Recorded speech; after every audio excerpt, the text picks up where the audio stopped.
Hyderabad high court double bench के हुक्म पर एडिशनल रजिस्ट्रार हाईकोर्ट मोहतरम सदरुद्दीन भयो की निगरानी में पहला Faiz Latifabad women police station, public school, Bhittai अस्पताल और बड्डी चौक पर 20 सेक्शन पुलिस स्टेशन तक फिजिकल इंस्पेक्शन की गई।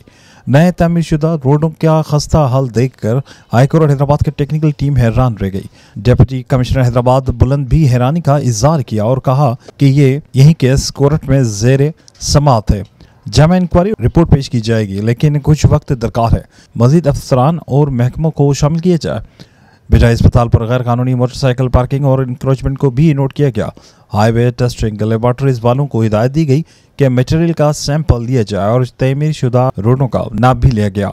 Petitioner Rafiq Maqsi, general secretary Muslim League functional जिला हैदराबाद और अपने legal team advocate Riazuddin Qureshi और एडवोकेट चौधरी जफरुल्लाह राय भी इंस्पेक्शन टीम के हमरा थे। लिहाजा 7 मार्च को हाई कोर्ट में सुनवाई है। इसके बाद दूसरा फैज कासिम मोहम्मद का है जो शुरू किया जाएगा।